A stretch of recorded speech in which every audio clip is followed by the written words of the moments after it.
Hello everyone, I hope you had a lovely holidays. I am back at it with making another video.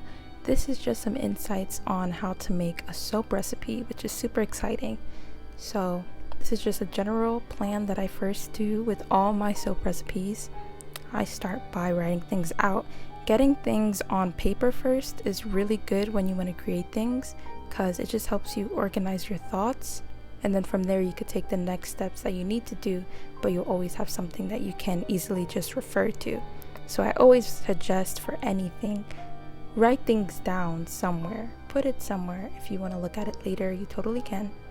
So my first step is I start with the ingredients that I do have on hand, and this just helps me with saving instead of buying a ton of things. Obviously on hand I have coconut oil, I have mango butter, I have some really good cocoa, and they come in pellets, I believe, which is like kind of looks like those chocolate candies that's like circle shape.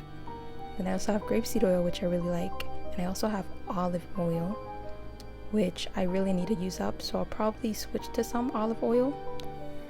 And grapeseed oil or olive oil, I'll have to choose which one. I also have some shea butter that I want to include in this soap recipe.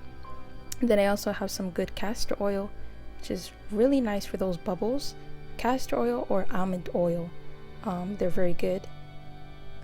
And then now from the ingredients that I have, I'm gonna switch over to the ingredients. Oh wait, no, I'm not done. Then I'm gonna switch over to additives.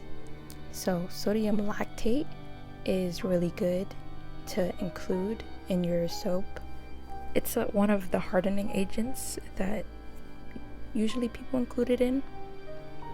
Sodium lactate, I know it says lactate and you might think it's milk, but that is a misconception. It's actually a natural liquid salt, so it's very good and it's perfect for soap making. It's also good for preserving your soap as well as hardening it. So I highly recommend sodium lactate. So now I'm switching over to ingredients that I need to buy. So before I was doing the ingredients that I actually have on hand.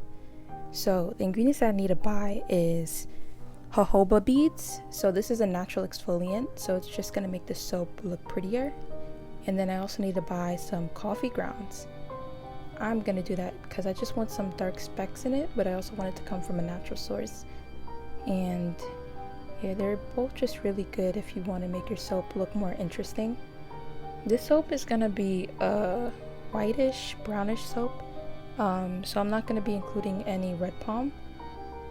Usually people use palm oil from RSPO source, which means that it's a sustainable, but I won't be using that.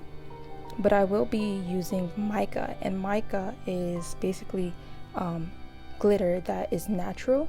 But the thing with mica is a lot of mica comes from unethical sources, so you just want to make sure that it has RSPO on it, and that means that the mica is sustainable or some sort of certification with the mica, so you just know that it's not doing any harm to children across the country. You know, we just want to protect them. And the technique that I'm going to be using is really interesting. I never did this before, so it'll be a first for me. I'm going to split my line to two parts and all my oils into two parts. So one part is actually going to have the fragrance in it and the other part won't. So with that, when I start to layer it, the one with the fragrance is going to be the one that will start to discolor. The discoloration is going to make it browner, and it's going to cause intricate patterns in the soap itself. So it's just going to look pretty and really nice. And I'm also going to put some mica glitter in between of the layers. So I'm just hoping in theory that this works out good in reality, but only practice and doing it will show. But I feel like it would work. Like technically it should work. And the ones that don't have any fragrance will remain a light white color. So it's just going to look really nice. I'm excited. And yeah, that's basically it. That's the first stages. The next stages, you just want to put it through some sort of recipe converter just to see the specific percentages of the oils and lye that you want to use, and also just do some more research on if you want more additives, vitamin E or something like that. Thank you for watching. I hope you learned something from this, and I hope you have a blessed rest of your day. Hope you like and subscribe, and yeah, bye bye.